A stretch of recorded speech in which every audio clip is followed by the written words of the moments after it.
If you follow Vtuber news, you're probably well aware of the absolute disaster Nijisanji has found themselves in the last few weeks. After firing one of their most popular VTubers, Selen Tatsuki, Nijisanji has made PR mistake after mistake, resulting in a massive wave of backlash among fans. The situation has spiraled so far out of control that it's left the VTuber sphere and started making it into general news. Even Nijisanji's stocks have been affected, dropping over 20% since the termination. How did they get to this point, and what does the future hold for this once beloved VTuber company? Today, I'll be trying to answer these questions by a bit of math and deep learning to dissect the public response to Nijisanji's PR nightmare.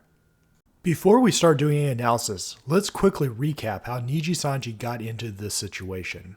On February the 5th, Nijisanji announced it was terminating the contract of one of its most popular VTubers, Selen Tatsuki. This is far from the first time a VTuber has been terminated by a company. However, Selen's situation was a bit special.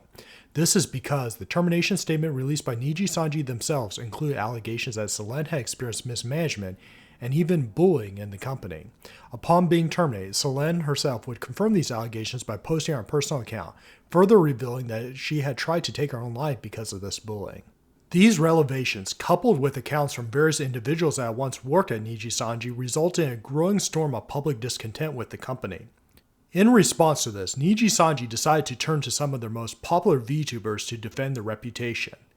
On February 12th, three of Nijisanji's most popular VTubers, Alira Pendor, Vox Akuma, and Ike Evelyn, would take to stream to release a public statement about the situation. In this 15-minute livestream, these three VTubers would defend Nijisanji and attempt to pin the blame of the situation on Selen. This stream invoked a storm of public backlash. Fans took to social media to express their disappointment with the statement, as can be seen in the YouTube comments under this livestream.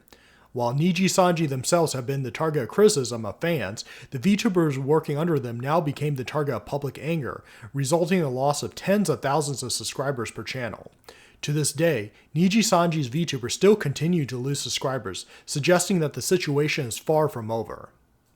Now that I've covered the relevant background, I'm going to dive into the analysis.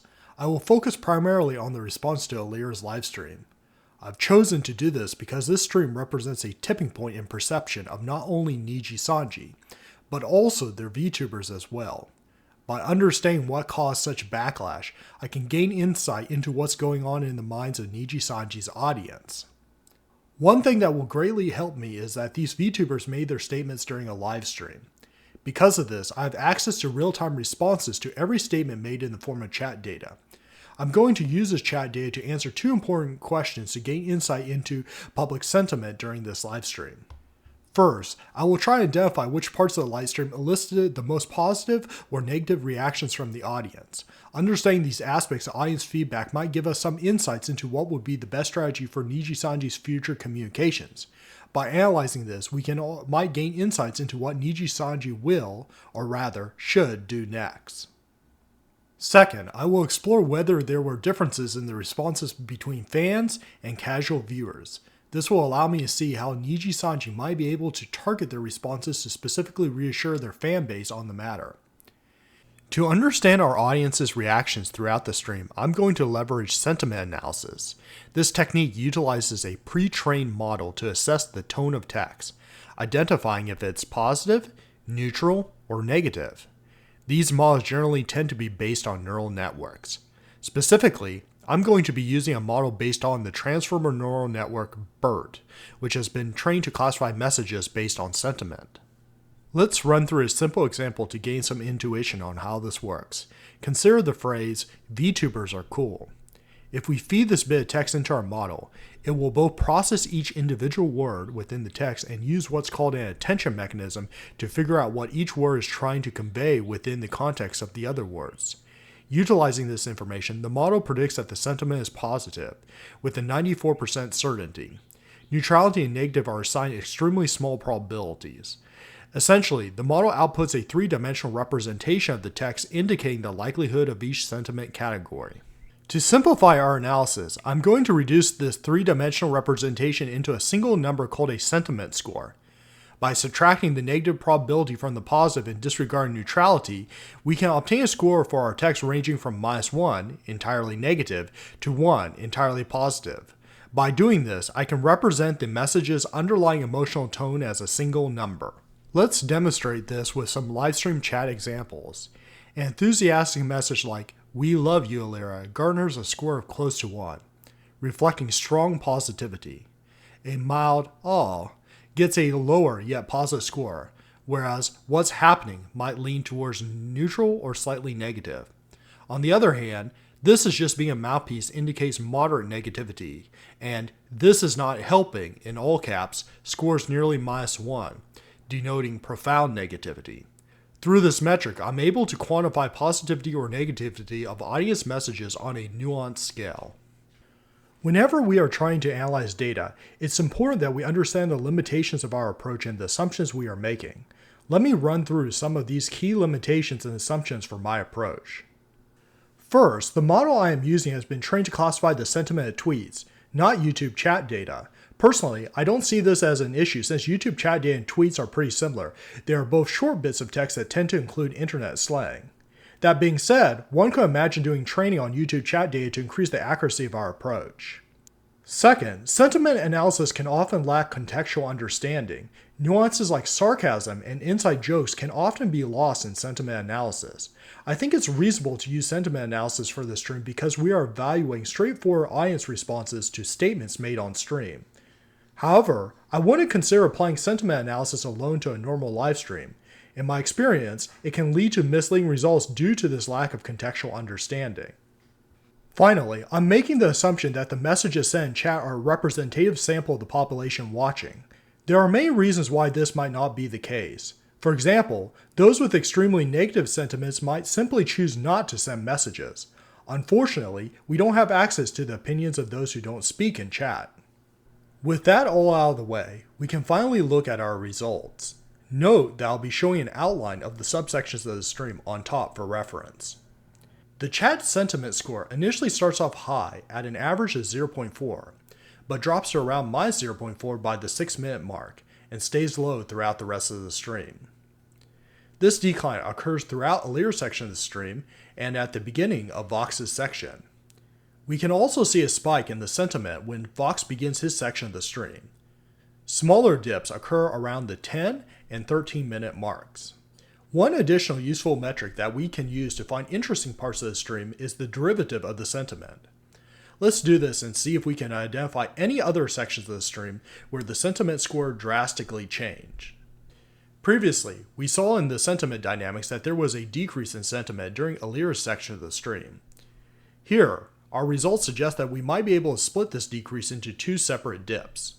The first decrease in sentiment corresponds to a region where Alira stated that she volunteered her channel for this stream. The second dip corresponds to a section where she mentioned legal documents sent by Selen to Nijisanji. Right after this, we see a surge in sentiment corresponding to Vox entering the stream. This surge is then followed by a period of decrease in sentiment where Vox shares screenshots of Selen's conversation with her manager. Beyond these moments, sentiment fluctuates. This is likely due to chat spamming, which may not reflect genuine sentiment shifts but rather the model's limitations in contextual understanding. Finally, there might be a section that corresponds to a decrease in sentiment during Ike's section of the stream. This region of sentiment decrease seems to correspond to Ike suggesting that he would have to re-examine his friendship with Selen given recent events. However, like before, due to the highly negative sentiment being expressed here, it's unclear to me if this is a real effect or just an artifact of our model. Now, let's move on to comparing the responses of Nijisanji's fans to their less invested viewers. To explore this, I looked at two subgroups of the general population of participants. First, I looked at core fans, identified by their membership or donations in the last 50 streams to any of the 3 Nijisanji VTubers involved in this live stream. Next, I looked at what I'll call onlookers, individuals who have been absent from recent Nijisanji EN streams. This onlooker group attempts to capture the responses of people who might be familiar with VTubers and Nijisanji but are not dedicated fans. Starting with the sentiment dynamics, we immediately notice a stark contrast. Core fans initially show much higher sentiment levels, likely due to their strong connection to the VTubers. However, both group sentiments converge to low levels as the stream progresses. Fans generally had stronger reactions to events in the stream, both positive and negative. As we can see, there are several time points during the stream where we see massive drops in sentiment. One during Alira's section stream, one during Vox's section, and one during Ike's section. These are the same 3 sections of stream we highlighted previously. It's also worth pointing out that for Alira's section, the fastest drop occurs during her comments about the documents sent by Selen to Nijisanji. Aside from these 3, there's also a drop at the end of Ike's section, but this is likely due to this being the end of the stream. On the positive side, fans show a significant surge in sentiment upon Ike joining the stream and appear to undergo increase in sentiment around 8 minutes and 10 seconds into the stream. I think that this increase might be a response to Vox's attempts to clarify Nijisanji's decisions on proving certain tweets made by their VTubers. There is also another sharp increase in sentiment during Ike's section of the stream just before 13 minutes, where he talks about how the situation has stressed out many VTubers working at the agency. By looking at the derivative of the sentiment, we can clearly see that there are regions where fans and onlookers differed in their responses. While onlookers didn't respond to many of the events that fans did, they did show a particularly strong negative response to Alira's comments on Nijisanji's reactions to Selen's hospitalization.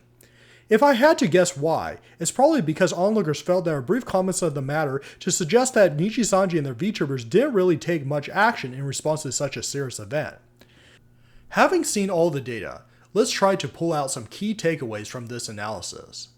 First, this stream was a total disaster.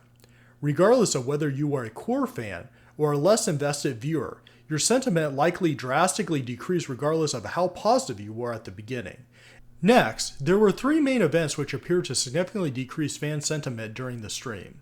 These 3 events were 1. Alira's mention of Selen sending legal documents to Nijisanji, 2. Vox sharing screenshots of conversation between Selen and her manager, and 3. Ike's statements that he would have to re-examine his friendship with Selen, although this seemed to have a smaller effect. On the other hand, onlookers didn't respond strongly to these statements. For these onlookers, the most dramatic drop in sentiment occurred during Alira's discussion of Selen's hospitalization. Let's now try to make sense of our findings. Can we explain why these statements had such an effect on the fans in Nijisanji? Or why onlookers might not care so much about these same statements? To answer this question, let's step away from the data for a while to talk about Nijisanji EN's brand. At the core of Nijisanji's brand is a concept of family and friendship.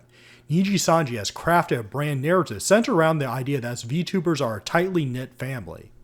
It's a narrative that Nijisanji's VTubers try to propagate both through live streams and through social media. For fans of Nijisanji, it might be this atmosphere as friends streaming together that drew them to this company in the first place. Once we understand this, our findings start making a lot more sense. What do the parts of streams that lead to the biggest negative reactions from fans have in common? It's that they undermine this image that Nijisanji is a family. Mentioning the existence of legal documents that implicates other VTubers working at the company heavily contradicts any image of friendship. Friends don't share screenshots of conversations with your managers. Mentioning that you're re-examining your friendship certainly doesn't help with the image of the Nijisanji family either. With each of these statements putting another crack into the brand image that Nijisanji has been cultivating, it's no wonder why fans respond in such a way. This brand image also explains why there is a difference between fans and onlookers when it comes to their responses to the stream. I previously noted that onlookers seem much less concerned about these 3 statements. I think this might be because those less invested in Nijisanji also are less invested in the idea that Nijisanji is a family. As a result, these comments are far less likely to change their opinion on the agency. It's the dedicated fans who think and care about this aspect of Nijisanji EN. Once you break this aspect of Nijisanji that drew fans in, fans and non-fans start to look very similar and converge to very similar responses. So, what comes next for Nijisanji?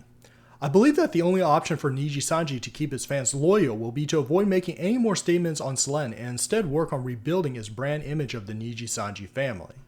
I anticipate we'll witness an uptick in large-scale projects and collaborations designed to broadcast unity and camaraderie among its members. Indeed, recent collaborations and hints at forthcoming major projects suggest that Nijisanji is already laying the groundwork to restore their brand image. It's hard to tell if such actions will be enough to repair the cracks in their brand. It's likely that the damage they've done to their brand will never truly go away. But if we've learned anything from the world of online entertainment, it's that comebacks are always possible. Maybe all Nijisanji needs is enough time and effort to plaster over the growing cracks in their reputation.